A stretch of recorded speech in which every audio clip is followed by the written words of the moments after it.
아버지 하나님, 오늘은 누가복음 19장 28절부터 44절 말씀을 가지고 주께서 들려주시는 음성 듣기를 원합니다. 진히 우리의 마음을 기경하시며 말씀을 심겨 주옵시기를 예수님의 이름으로 기도하옵나이다.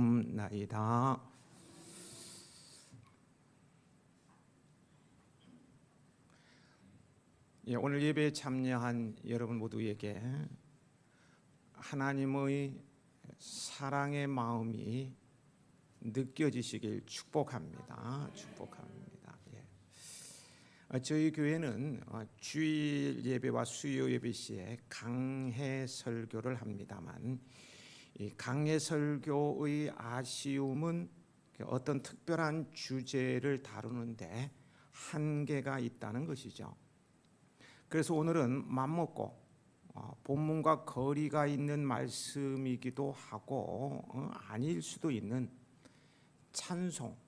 찬송이라는 주제로 제가 받은 은혜부터 먼저 나누고자 합니다. 수요 예배 시간에 나누기도 했습니다. 여러분, 하나님을 찬송하는 것은 인생의 목적입니다. 이사야 43장 21절, 이 백성은 내가 나를 위하여 지었나니 나를 찬송하게 하려 함이니라고 말씀하셨어요.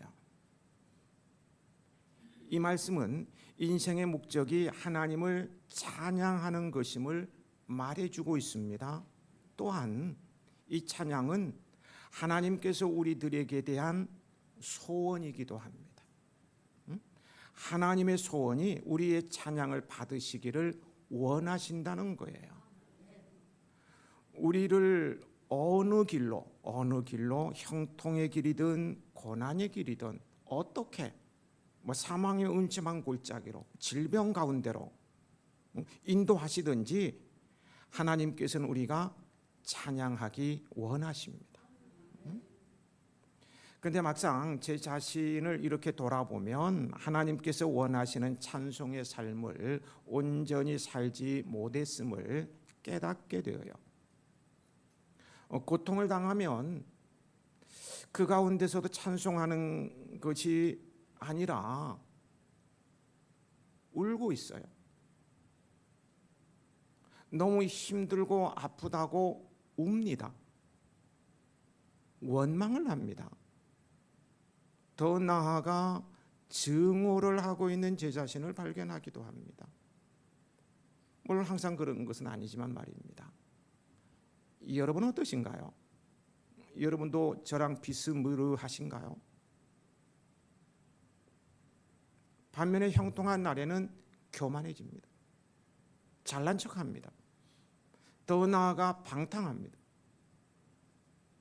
어려울 때 나의 환경이 좋아지고 돈이 많이 생기고 건강해지면 하나님을 찬양하겠다고 생각하지만 막상 그런 환경이 되면 그 마음이 변해서 언제 그런 말을 했는가 싶게 등을 돌리기 일쑤입니다.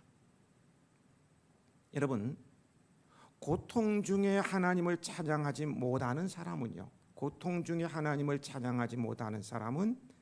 참 그리스도인이 아닙니다. 왜냐하면 이것이 참 그리스도인의 특징이기 때문입니다. 하나님의 사람은 그 뇌성마비신 손명 똑바로 보고 싶어요. 찬송시를 많이 지었죠. 송명희 씨가 고백했듯이요, 하나님의 사람은 다른 사람이 보지 못하는 것을 봅니다. 듣지 못하는 것을 들어요. 다른 사람이 생각하지 못하는 것을 생각합니다. 이런 사람이 바로 그리스도인입니다. 어려운 일을 당했을 때 남들이 그를 보고 불쌍히 여기고 위로하려 들지만 그리스도인은 남이 못 보는 것을 보기 때문에 그 가운데서도 하나님을 찬양할 수 있어요. 그래서 위로를 하러 갔던 사람이 도리어 위로를 받고 돌아오는 경우가 있습니다. 이것이 그리스도인입니다. 그래서 그리스도인에 있어서 감사와 찬양은 절대적인 거예요.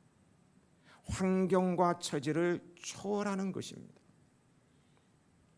이게 한 사람을 소개합니다. 환경이나 여건을 초월하여 하나님께 감사와 찬양을 드리고 있는 진정한 하나님의 사람인 욥입니다. 우리는 수요 예배 시간에 그를 말씀으로 만나고 있습니다. 욥은 동방의 부자였어요. 부자, 재벌 말이에요. 재산이 많았어요. 근데 하루아침에 원수들이 와서 다 약탈해 갔어요. 욥의 모든 재산에 불을 질러버렸습니다. 그는 하루아침에 거지가 되어버렸어요. 세상에 이런 참혹한 날벼락이 어디 있단 말입니까? 또 욥은 10남매를 둔 화목한 가정의 가장이었어요. 10남매는 의롭게 잘 자라 부모님의 마음을 기쁘게 했어요. 그런데 어느 날 맞이집에 점심을 먹으려고 모였다가 음식을 먹는데 갑자기 태풍이 몰아치더니 그 집 대들보가 부러지면서 지붕에 폭삭 내려앉아서 몰살을 당했어요. 사람이 자식 하나 죽는 것도 견딜 수 없어서 평생 어떻게 합니까? 가슴에 못을 박고 사는데, 못이 박히는데 한 사람도 남기지 않고 10남매가 몰살을 당했으니 그야말로 욥의 마음은 어떠했겠습니까? 상상 자체가 안 되죠. 근데 그 와중에 몸에 질병까지 생겼어요. 기가 막히지 않습니까? 사는 게 아니죠. 사는 게 아니야. 근데 욥은 그런 때에 1장 20절에 보면 욥이 일어나 겉옷을 찢고 머리털을 밀고 땅에 엎드려 예배했어요. 그리고 그는 내가 모태에서 알몸으로 나와 싸운즉 또한 알몸이 그리로 돌아가올지라 주신 이도 여호와시오 거두신 이도 여호와시오니 여호와의 이름이 찬송을 받으실지니이다 라고 노래했어요. 찬송했다고요. 찬양했다니까요. 오늘식으로 표현하자면 그가 이러한 고난을 당했을 때 하나님을 원망하고 교회를 떠난 것이 아니라 하나님을 찾아서 예배를 드리고 찬양을 했다는 것입니다. 이런 행동은 미친 사람이든지 아니면 진짜 신앙인이든지 하는 일입니다. 그런데 욥은 진짜 신앙인이었어요. 이 모든 일에 욥은 범죄하지 않고 하나님을 향해 어리석게 원망하지 않았어요. 이런 지경에 오히려 하나님이 찬송을 받으시옵소서 하고 오히려 하나님을 찬양했습니다. 욥은 저에게 도전했어요. 어떤 형편이든지 어떤 고난 속에 있든지 하나님을 찬양하는 것을 잊지 말고 찬양하라고요. 여러분, 찬양은요 조건 반사가 아닙니다. 조건 반사가 아니에요. 내가 바라는 어떤 복을 받아야 찬양이 나오는 것이 아니에요. 찬양은 구원 얻은 우리들이 하나님을 향해 나타내는 절대적인 반응입니다. 찬송은 영혼의 깊은 곳에서 우러나오는 은혜에 대한 간증이에요. 환경과 조건을 초월한 믿음의 고백입니다. 살다 보면 감사할 날도 오겠지. 살다 보면 감사할 날 올 거야. 어떻게 생각하십니까? 살다 보면 감사할 날도 오겠지 라는 것이 아니라 항상 감사하는 것입니다. 우리가 기쁠 때 찬양을 하지만 찬양을 해야 기쁨이 온다는 것도 알아야 합니다. 감사할 때 찬양을 하지만 찬양을 할 때 감사할 일이 생긴다는 것을 알아야 합니다. 그리고 체험해야 합니다. 그러기 위해서 어떤 환경에서라도 하나님을 찬송하는 것을 잊지 마십시오. 그러면 하나님께서 우리들의 찬송을 온전케 하실 것입니다. 정말 찬송이 되도록 하나님께서 역사하실 거예요. 찬양하라 내 영혼아, 찬양하라 내 영혼아, 내 속에 있는 것들아 찬양하라. 여러분 모두가 찬송의 진정한 은복자들이 되시길 축복합니다. 축복합니다. 본문으로 들어갑니다. 예수님께서 평화의 왕으로 예루살렘에 입성하기 위해서는 어린 나귀가 필요했습니다. 여기서 한 가지 물어보십시다. 왜 하필이면 나귀일까요? 그것도 나귀 새끼를 말입니다. 이왕이면 백마를 타고 입성하면 위험도 있어 보일 텐데 말이에요. 고대 세계에서요, 왕은 전쟁에서 승리하고 돌아올 때 말을 타고 위험 있게 입성하였습니다. 그러나 평상시는 노새나 나귀를 타고 행차했는데 이는 백성들에게 자신이 평화를 주는 존재임을 알리고자 함이었어요. 그래서 성경도 예수님께서 평화의 왕으로 나귀를 타고 입성하실 것임을 예언했던 것입니다. 스가랴서 9장 9절이죠. 시온에 따라 크게 기뻐할지어다, 예루살렘에 따라 즐거이 부를지어다. 보라, 내 왕이 내게 임하리니 그는 공의로우시며 구원을 베푸시며 겸손하여서 나귀를 타시나니 나귀의 작은 것 곧 나귀 새끼니라. 여기서 제가 하고 싶은 말은 누가 예수님께서 타실 이 나귀를 준비해야 하느냐는 것입니다. 제가 묻고 싶은 거예요. 여러분, 누가 나귀 새끼를 준비해야 됩니까? 예수님이 타실 나귀를 누가 준비해야 됩니까? 이 나귀 새끼는 예수님을 위해서 제자들이 준비해야 마땅합니다. 어느 나라의 왕이든요, 자기가 탈 말이나 나귀를 자기가 손수 준비하는 법이 없어요. 왕자에서 내려오면 벌써 말이 준비 딱 되어 있습니다. 마차가 준비되어 있고요. 모든 게 준비되어 있어요. 그러나 예수님을 따르는 제자들이나 무리들 중에는 예수님을 위해 미리 나귀를 준비해 놓은 사람이 없었어요. 그러므로 예수님께서 몸소 나귀 새끼를 예비해 놓으시고 제자들에게 그 나귀 새끼를 끌어오라고 말씀하신 것입니다. 그 나귀의 주인은 주님이 쓰시겠다는 말을 듣고 나귀를 내어줬는데 그가 누구인지 우리는 모릅니다. 아무튼요, 예수님께서는 이처럼 우리가 주님을 섬기는 일에 필요한 것들을 미리 예비해 놓으시는 세심한 분이십니다. 예수님께서는 유월절 식사할 장소도 미리 예비해 놓으신 분이십니다. 구약 성경에 보면 하나님께서는 아브라함이 이삭 대신 번제로 드릴 양을 모리아 산에 미리 예비해 두셨어요. 또 모세에게 이스라엘 민족을 출애굽시킬 사명을 주실 때 권능의 지팡이를 준비해 주신 분이시고요. 다윗의 뒤를 이어 왕이 된 솔로몬에게 백성을 하나님의 뜻대로 다스릴 수 있는 무엇을? 지혜를 준비해 주셨어요. 또한 초대교회 사도들이 권능 있게 사역할 수 있도록 성령을 예배해서 오순절에 성령 충만을 입혀 주셨습니다.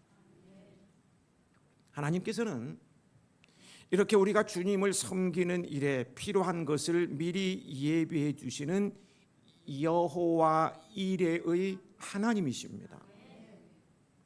그러기에 예수님께서는요, 요한복음 15장 7절에서 너희가 내 안에 거하고 내 말이 너희 안에 거하면 무엇이든지 원하는 대로 구하라 그리하면 이루리라 고 말씀하십니다. 말씀 안에서 무엇이든지 구하면 주시겠다고 약속하신 거예요. 따라서 우리가 하나님을 섬기는 삶을 살면서 부족하고 가진 것이 없어도 염려하지 말아야 할 이유가 여기에 있어요. 우리가 진정으로 하나님을 섬기려는 마음과 의지만 있다면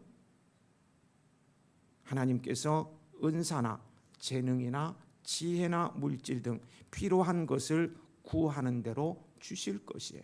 모든 것을 준비해 놓으셨습니다. 35절 36절 말씀을 같이 읽으시겠습니다.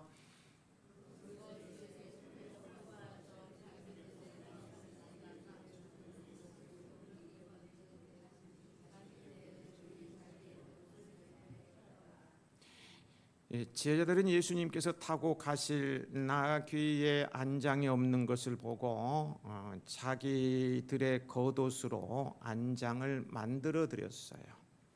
그러자 이를 본 백성들이 다 겉옷을 벗어 예수님 가시는 길에 깔아드린 것입니다. 왜요? 예수님을 왕으로 존중하여 자기들의 옷으로 양탄자를 대신한 것이었어요.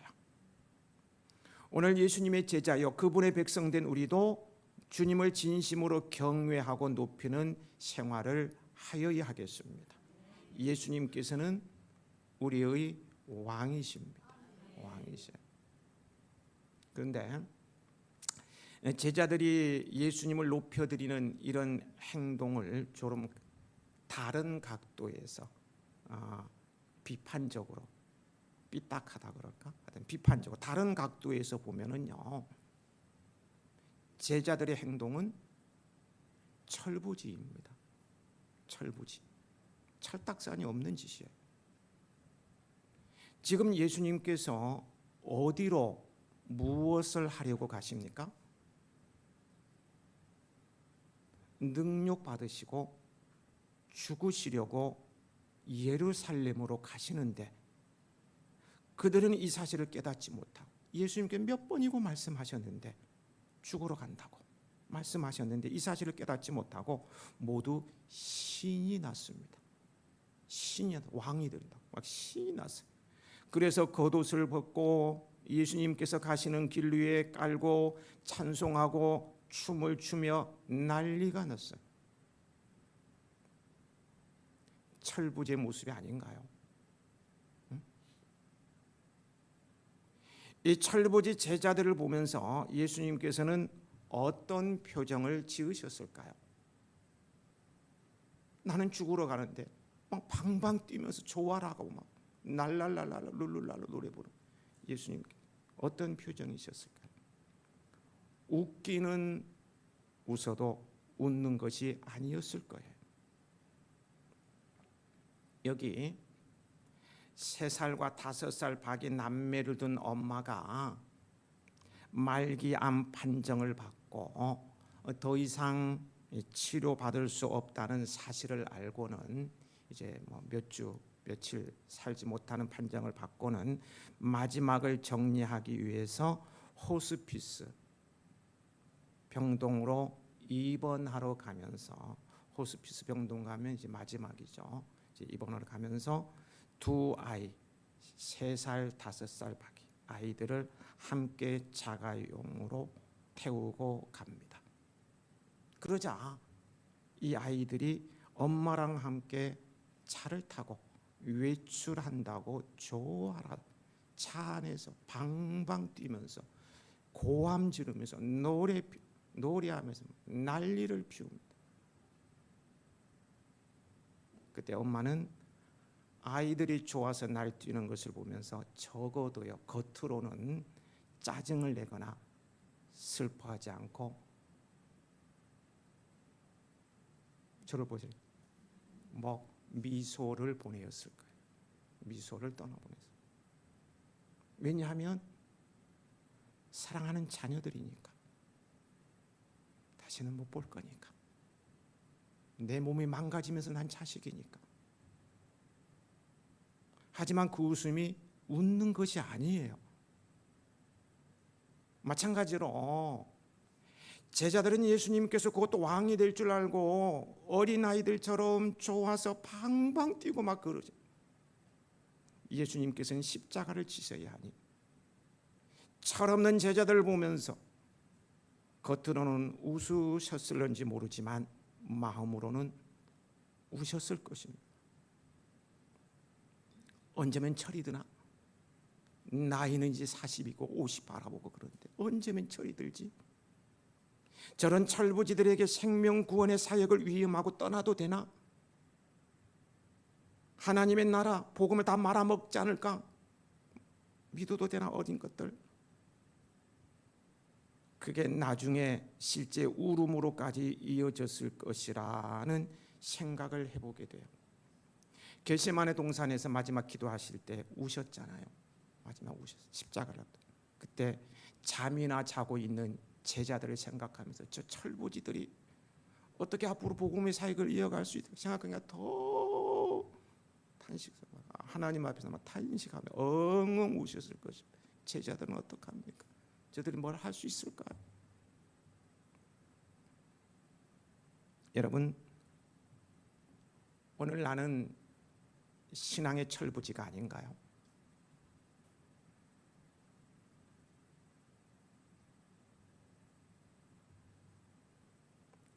부모의 사정도 모르고 무조건 때만 쓰는 어린아이와 같이 하나님 아버지의 마음을 헤아리지 않고 무조건 달라고만 때를 쓰면서 아버지의 마음을 힘들게 하고 있지는 않느냐는 거예요. 주께서 나를 통해서 이루기를 원하시는 계획이 있으신데 그런 것들은 아랑곳 하지 않고 나 혼자 잘 먹고 편안하겠다고 잘 살겠다고 무지막지하게 때를 쓰면서 아버지를 힘들게 하고 있지는 않느냐는 거예요. 은행가 보니까 백화점에 가는 쇼핑을 하는데 아이가 부모가 사줄 수 없는 것을 막 요구하니까 참다가 안 되니까 나중에 이놈 시기 죽여버린다. 끌고 가서 엄청나게 두들겨 패는 것을 봤어요. 무지막지하게 달라고만 하는 정신. 철든 신앙인이 되십시다. 철이 들어야 돼. 철이 들어야 돼. 37절 38절에서는 제자들이 예수님을 모시고 예루살렘에 입성하면서 예수님을 찬양합니다. 제자들은 먼저 예수님의 능력 있게 행하신 하나님 나라의 사역을 찬송하였고요. 이어서 예수님을 하나님의 이름으로 오신 왕으로 높였습니다. 예수님께서는 찬양을 받으시기에 합당하신 분이십니다. 찬양에 대해서는 서두에서 말씀을 드렸기 때문에 넘어갑니다. 자신을 열렬하게 환호하는 군중들 앞에서 예수님께서 보이신 반응이 거기 41절부터 44절까지입니다.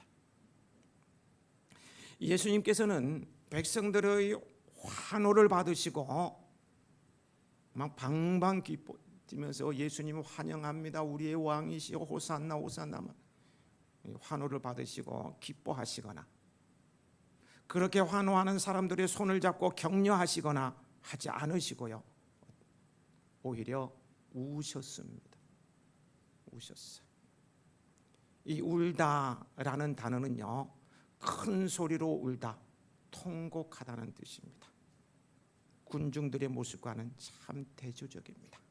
군중들은 조화라고 춤을 추면서 막 난리법석을 피우는데 엉엉 우신 거예요.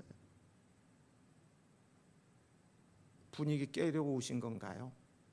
같이 좀 맞춰주면 되는데 왜 엉엉 우셔요? 한쪽에서는 난리 조화라고 난리는 왜 그러셨을까요? 예수님께서 성을 보시고 오신 것은요, 임박한 예루살렘 성의 멸망을 아셨기 때문입니다. 자식들이 땅에 메어침을 당하고 돌 위에 돌 하나도 남김없이 망할 것이기 때문이었어요. 실제로 AD 70년경 약 5개월 동안의 처절한 전쟁 끝에 로마인들이 예루살렘을 함락했을 때 그 성은 완전 초토화되었어요. 정말 돌 위에 돌 하나 남은 것이 없을 정도로 초토화되었어요. 그래서 우신 거예요. 우신 거예요. 그런데 예수님의 눈물은 단지 조국의 멸망을 아파하는 눈물만은 아닙니다. 멸망으로 갈 수밖에 없는 영적 맹인된 예루살렘 백성들과 시대의 징조를 알지 못하는 그들의 어리석음 때문이었어요.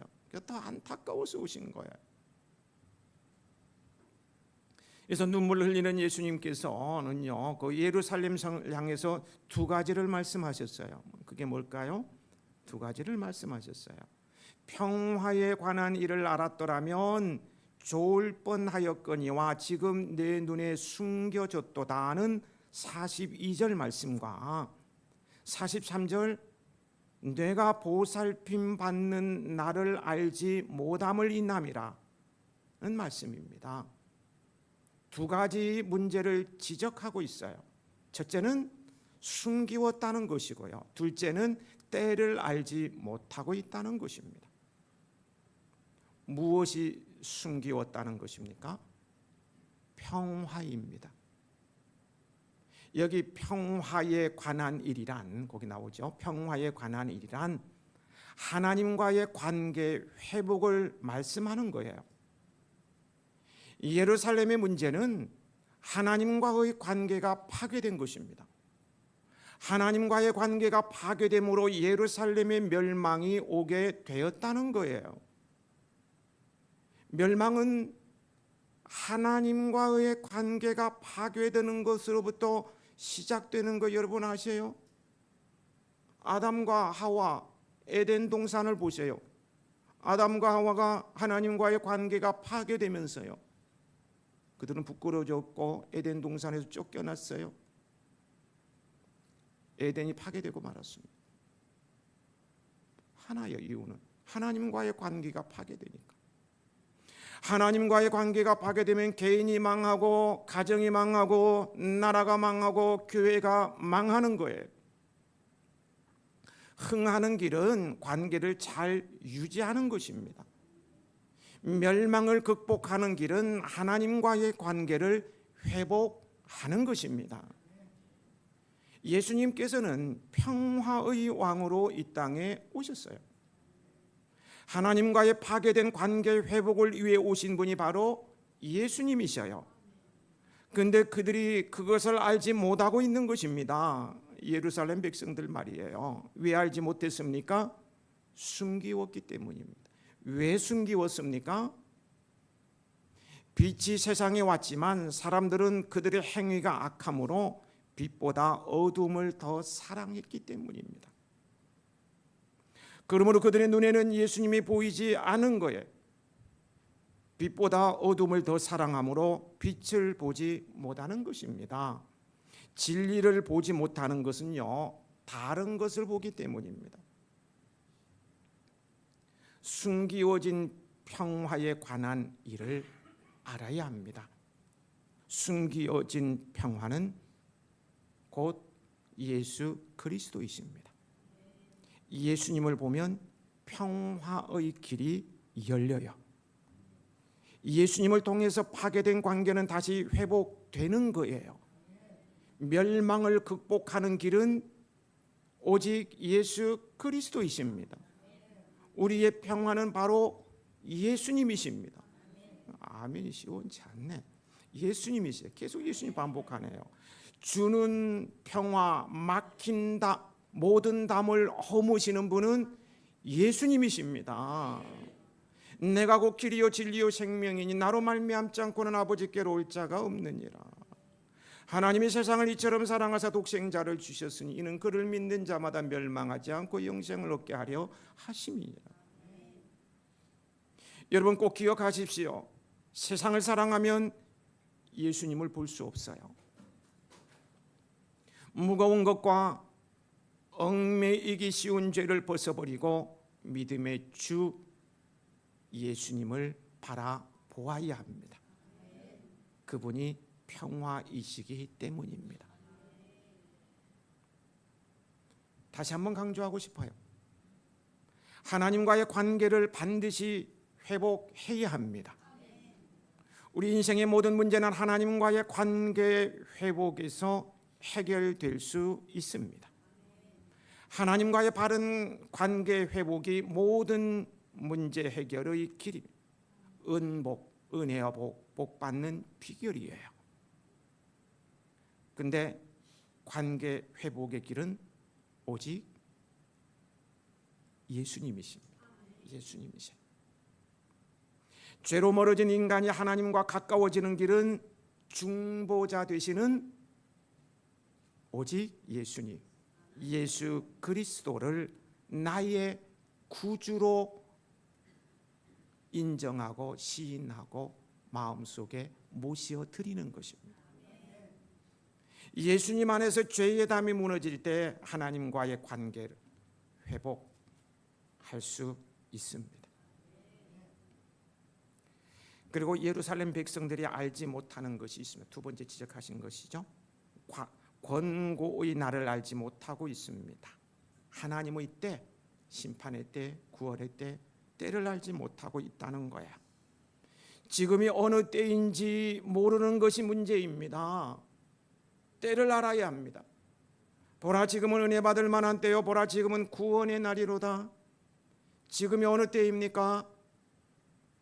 임박한 종말의 때입니다. 회개해야 할 때입니다.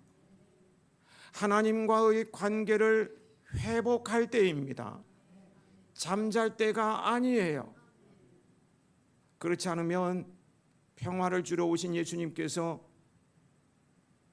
우십니다. 우셔요. 철부지 같은 나를 보고 우신다고요. 잠자는 내 모습을 보면서 나와 함께 깨어 있을 수 없느냐?